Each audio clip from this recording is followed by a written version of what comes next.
Back in the ready room with the fellas. It is time. Last video I told you guys, end of an era. I'm getting rid of my, unfortunately getting rid of my KS3 CQB mod 2.1, and they have been kind enough to send us the new KS3s. I'm super excited. They told me I'm gonna love it more than I did that one. I told them they were full of shit, but I'm definitely down to try. So let's see what this bad boy weighs slicked out first. Everything is zeroed out. 6 pounds, what is that, 0.2? Just over 6 pounds, fully slicked out. Very first thing I do on all the builds is I take out these handy dandy iron sights. I've never had iron sights, I don't need them, to me they take up valuable rail space. I always drop them. The very next thing I'm gonna do is I'm going to leave on this slim down buttstock. I don't know what model this is from Magpul. Manny, do you know which one this is? SLK. Super slim down from what I was running on my last one. Pop this bad boy out real quick. What is this, CTR? Yeah, it's your new one. So a little bit bigger. Takes up a little more space. Look at it, buttstock to buttstock, and quite a little bit. I'm gonna mess around with it just because sometimes, depending on the gear you have, that is such a big footprint to try to get inside the shoulder pocket, and a lot of times we're only able to get a little bit of it just with how high some of our gear rides. So I'm gonna opt out for this small one. They used to run a small BCM stock back in the day, and I love that stock. This one's very similar, so I'm gonna give this thing a whirl and see how it is. I'm not gonna run a cheek riser for a couple months and just see what it's like. But so we're gonna swap out my Magpul grip. It's got that nice little receiver glove feel. Really good texture on it, really dig it. So we're gonna swap that bad boy out. This stock bolt, I'm gonna swap out for the sand cutter bolt out of my CQB 2.1. The boys are telling me this thing's got some magical little coating on it to where carbon doesn't really stick to it. And this thing's been amazing. I'll give you guys a little snapshot for it on how I clean these things. I stole this from Jay. Jay, shout out to you. I cover this thing in Dawn dish soap. Rub my hands all over it. I spray that thing down inside of our deep sink, and then I break it down. I do the exact same thing. Just scrub with a brush, and it comes out brand new every single time. Been doing it with the SIG FCUs. I take the entire lower, cover in Dawn dish soap, scrub it, blast it, let it dry, good to go. I'll spray WD-40 on it. I don't do anything with it, and it's been amazing so far. So I'll give this thing a full clean before we get on the range day on Wednesday, and swap them out. Outside of that, I'm going to drop their charging handle, and I'm going to keep my Radiant charging handle. No issues with this. I've been running this thing for 5 years. I've got a whole bunch of them. I really dig this thing. Ambidextrous charging handle. It's a little more pronounced on the left side, just for tap rack bangs, little quick malfunction fixes, but it's kind of silly to say because I never have malfunctions with these guns, so I'm gonna have it just because I like it. I'll swap that bad boy out. Just looking at the gun right now, it looks pretty much the same. The front rail's a little bit different. It looks a little bit slimmer. And some of the lockups, see some of the big bolt patterns on here that kind of lock this whole thing in place? That's all a little bit different. It feels super light already. I mean, from the initial build out, it feels like the BCM. I think the BCM was just over 6 pounds. We weighed that thing slick. So pretty close to a BCM. So when you guys are on the BCM train, you're talking about how heavy the KUCs are. This thing's definitely the lightest I've ever felt. It's definitely lighter than that. And I'll just be honest, I didn't weigh that thing before we fully built it out, so I owe you guys that. So when we slick this thing down completely, I'll drop the suppressor, I'll put on the factory irons, and I'll reweigh that so you guys have a comparison side by side to see what the 2.1 was and now what the KS3 is. If you ever heard Jay talk, he was at 2.2 for a long time. They adopted a KS1 probably 5 years ago.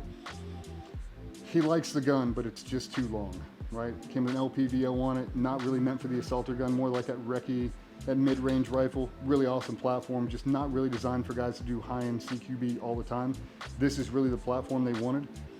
And when I told him we got a bunch of men, he was tickled pink. So I'm really excited to get one of these in his hands and let him really put it through its paces.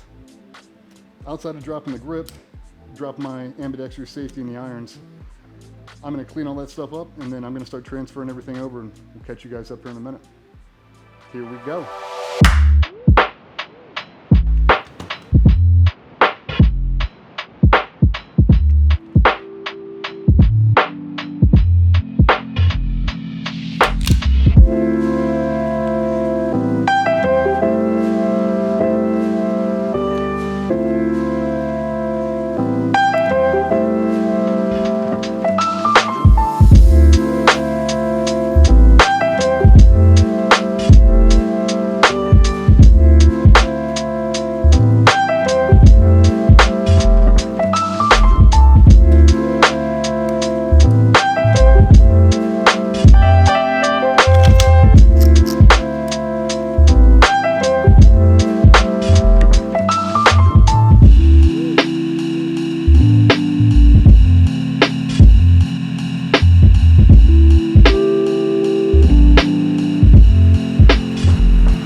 Hey man, okay, full build out.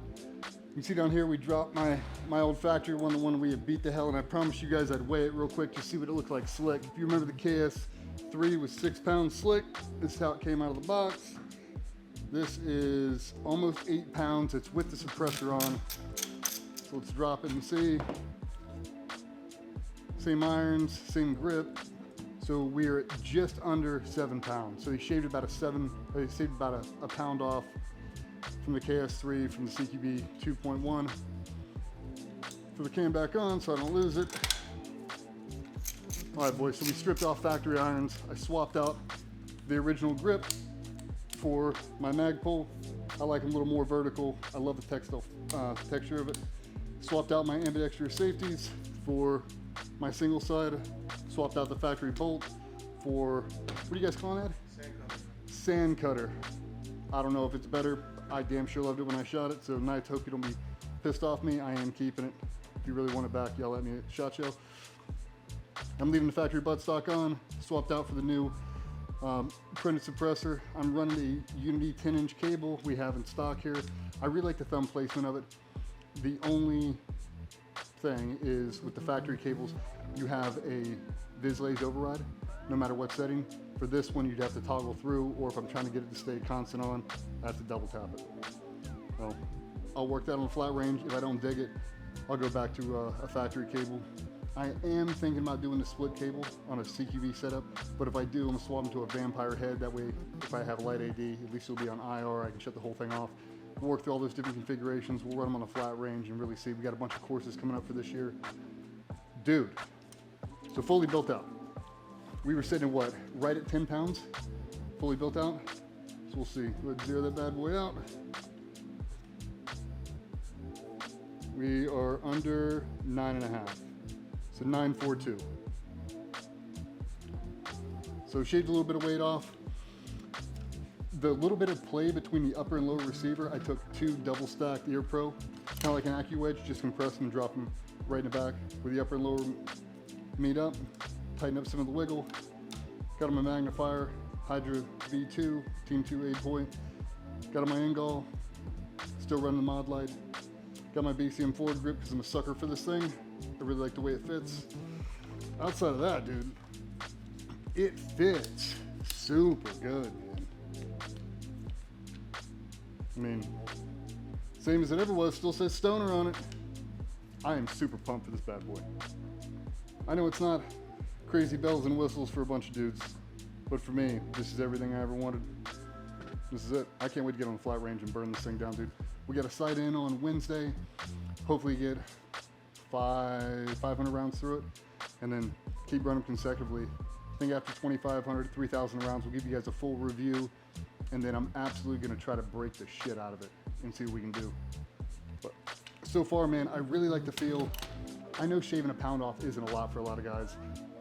For someone who's had to carry carbines for extended amount of time, long durations, a pound adds up for sure over time.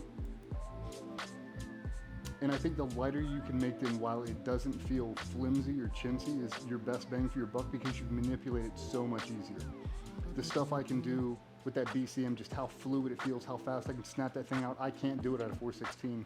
It feels a little clunky. Now when I shave that whole 416 down, different rails, different buffers, different triggers, different everything, I can knock a lot of the weight off, and it feels more custom fit. That's exactly what this thing fits. I haven't done anything to it though. I love it, dude. So far so good, dude. Really impressed. I'm digging that shorter can, drop some weight off that. But yeah, man, this will be my primary for all of 2025 and probably beyond. Knowing me, I'm probably never gonna get rid of it unless they pry it out of my cold dead fingers. But dude, shout out to KC. Fellas, I really appreciate you sending me and the boys. We'll definitely put them to good use, and we are absolutely gonna run the hell out of it. But that's a KS3, boys. Can't wait to shoot it, dude. Wednesday can't be here fast enough. Any suggestions, any comments, drop them down below. Let us know. Always looking to try to find some upgrades, man. New optics, new buttstocks, new whatever, man. Just please let us know. We'll throw them on. We'll give them a run. But so far, thoroughly impressed, dude. Really looking forward to shooting it. appreciate you boys. See you on the flat range. Talk soon.